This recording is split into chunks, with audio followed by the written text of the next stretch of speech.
Okay, so it's very early on the second day of the Aircraft Interiors Expo here in Hamburg, and we are on the Eutelsat stand, and I'm joined by Claire Gombault, who's the head of commercial aviation at Eutelsat. Good morning. Morning, Claire. How are you? Very well. Good. Look, we've come in this morning. I've passed a car outside the entrance to the show today, which has Eutelsat on the side, and it has an interesting piece of kit on top. Absolutely. What's it doing? What are you showing now off with that car? We thought it was a very good opportunity to actually showcase our services. We drove that car actually from London, and we used it all the way from London to Hamburg here at AIX. Yep. We used it, the performance was amazing. Finally, the constellation is up and running, so we used that K-Meta antenna on top of the car, and Yeah. we had amazing results. So the car is a connected car Absolutely. essentially to the constellation that constellation. you operate, which is the OneWeb. It's live. Constellation. Customers are coming to test it. Yeah. So there is a Wi-Fi connect, and it's just connected to the constellation finally. Yeah. We were very happy with this. And So it meant you had Wi-Fi all the way through, driving all the way from Yes, London exactly. in the car, Exactly. on your computer, on your phones, and all that. Yeah. Hopefully we can share some footage of that trip. Yeah. But yeah, it shows again that everywhere we go, there is connectivity. It shows it works. Yeah. But what's the antenna on the roof isn't the same piece of kit as you put on an aircraft, but it's there to Exactly. demonstrate it, right? Yes. Exactly. So Okay. this is a LAN antenna. Yeah. We couldn't bring an aircraft here, No. obviously, for some reason. Yeah. But it's the same connectivity, it's the same performance, and the results are. It's just to demonstrate to our customer what we could do with it. Yeah, yeah. And the quality of service, the quality of experience. You just take your device, you connect to the Wi-Fi, and it's up and running. Right. So tell me a bit about the OneWeb constellation then. Where are you at with it and rolling it out? As you can see, you've got LEO on the side of the stand here, so it's a LEO. Absolutely. So OneWeb is a LEO constellation. Yeah. 650 plus satellites, plus some spares in orbit. It's fully up and running. We have fully deployed the global coverage. We actually launched services on commercial airplanes with some North American customers, Air Canada, American Airlines, Alaska, to name a few. Yeah. We started on multi-orbit with those customers. We started with GEO, now we're turning on the LEO. The switch between the two is stunning. It's working really well. We had some really good feedback from the airlines. Customers are enjoying it as well. They feel like home experience. We had some really good return from the engineering team, from the passenger themselves.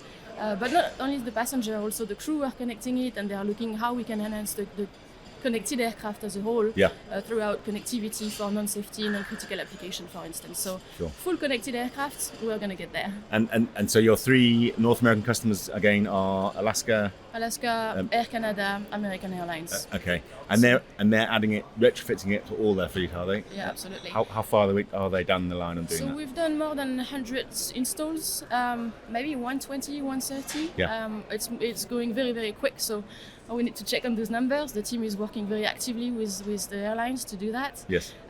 With our partners as well. Our partners, of course, Eutelsat, Panasonic and Hughes, global distribution partner. Aviation experts, so they know what they're doing, and so far so good. Yeah. We have a backlog of more than 1,000 aircraft as well that we are about to fit. We have future customers showing a lot of installs in Asia Pac, in the Middle East, Right. in Africa, in Europe as well. So we're getting very It's happening. famous. Yeah. And are the airlines rolling retrofitting this during another check, or are they bringing the aircraft in specifically to add the hump? Absolutely. So usually our distribution partner, they work with the airline to find what's the best time to retrofit that, to ground the aircraft, because we all know that this is a cost for the airline. So we're trying to smooth everything down to edge the angle, as we say in French. And we are working on the best scenario possible in order to fit in the program of the airlines. Yeah.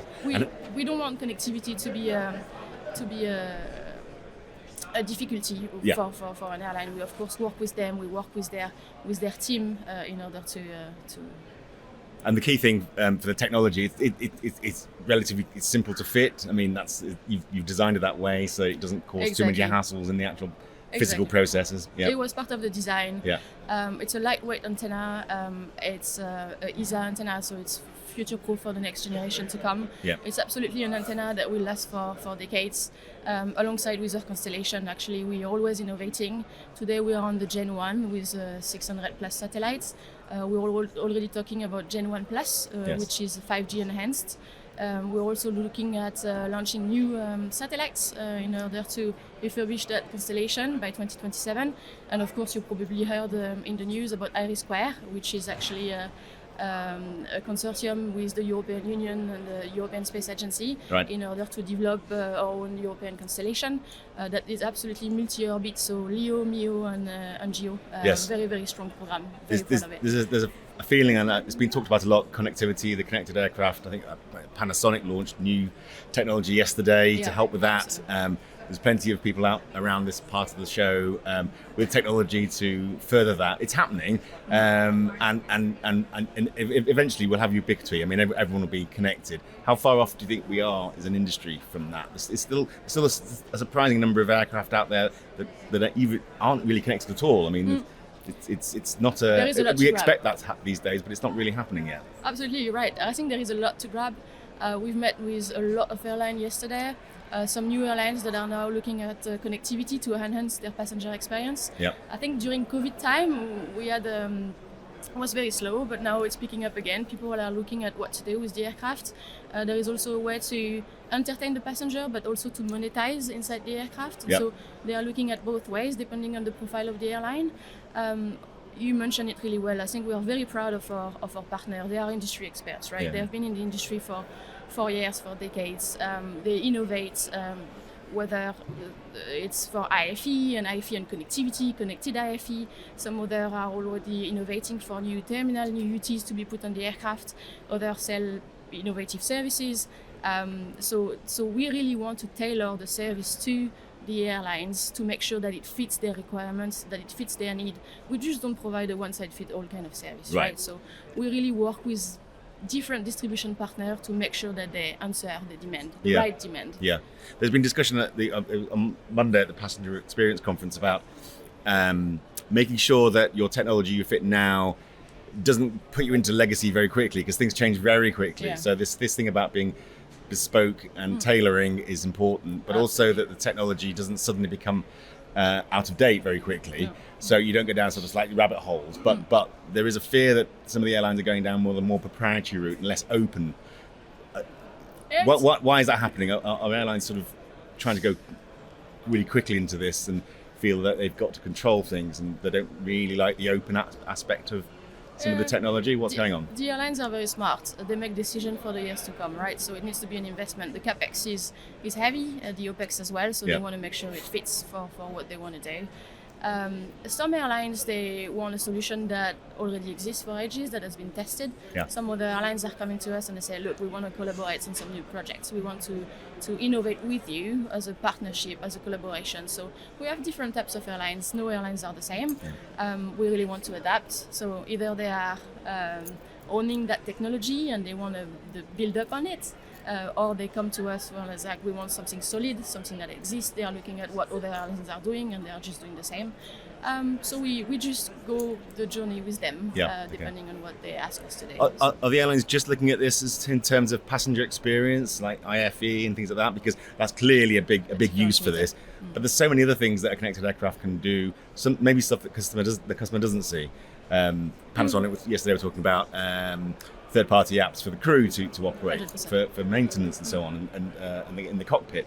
So what we're going to be finding is these aircraft are going to be spitting out whole tons of data, and that can be used in all sorts of different ways. And I think this is where it's going, isn't it? These aircraft are going to become data sort of generators, but you've got to then use the data. So Exactly. this is what this is all about. So this is also our new focus. What are we going to do with the data, and how do we create efficiencies, right? Because innovation is great, but if you don't manage it properly, then the efficiencies is gone.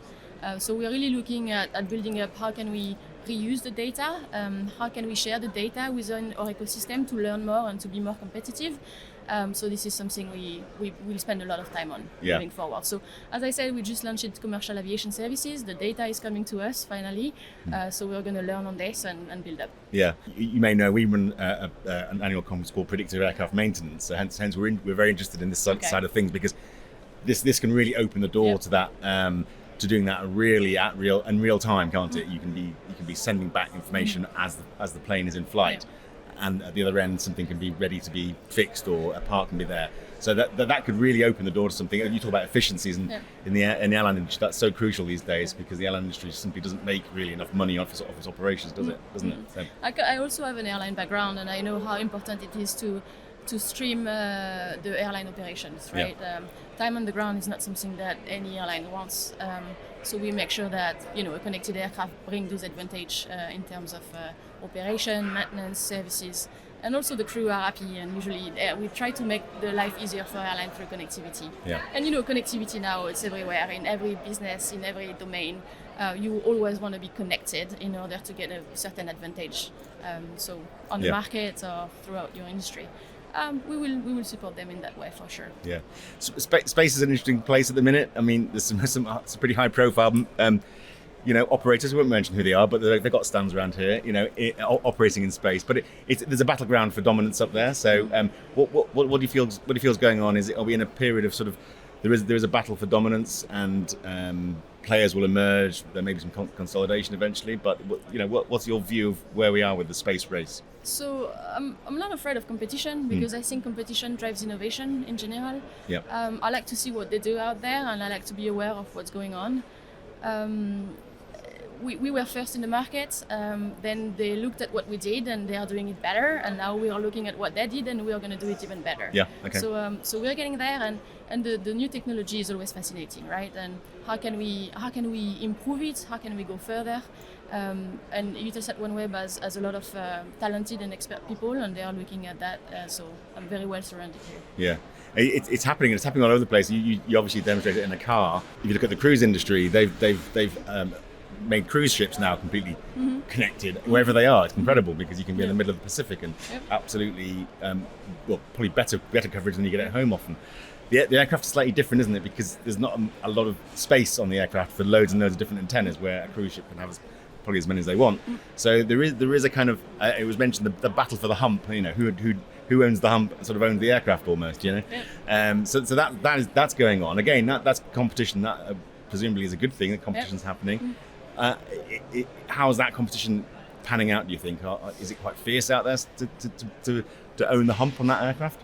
Yeah, of course. For me, when I see an aircraft with no hump, I'm like, something's missing, right? Like there is no wings, or there is no cockpit. Something's wrong. I need to work on this. So when I see an airline, I was like, But the way it's moving is very interesting.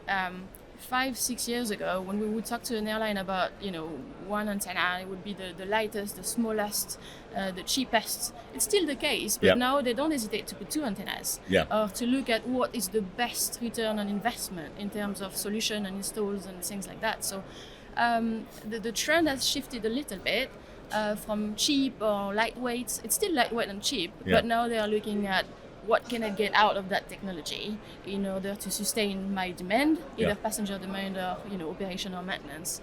The technology is allowing it, isn't it? Because assuming that technology is getting smaller, technology tends to go in that direction, get smaller, lighter, and that's obviously key. Easy to install. And easy to install is one of the criteria for sure.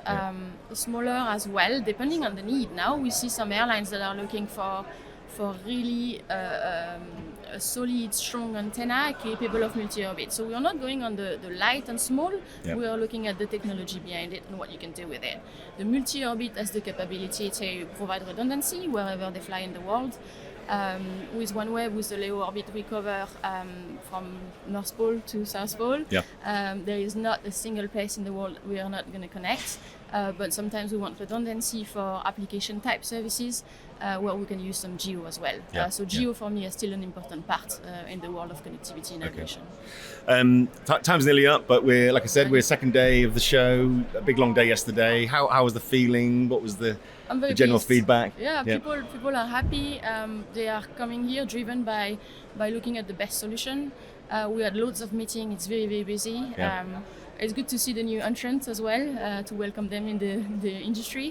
And I like the way that the industry is talking to each other, right? So they are my competition, but we also share the same Collaboration going market, on. collaboration. Yeah. So I really appreciate that. It's something I've seen more this year than the years before. Yeah, okay. I keep pointing over there because behind the camera there's plane. there's an I love this A350, isn't it, with plane. one of your little humps on the top. So Absolutely. that's what you've got two of them on the stand. Yeah. So, okay, Claire, look, thanks for Thank you very spending much. some time with us this morning, and I'll see you again soon, I'm sure. Thank you for having me. Great.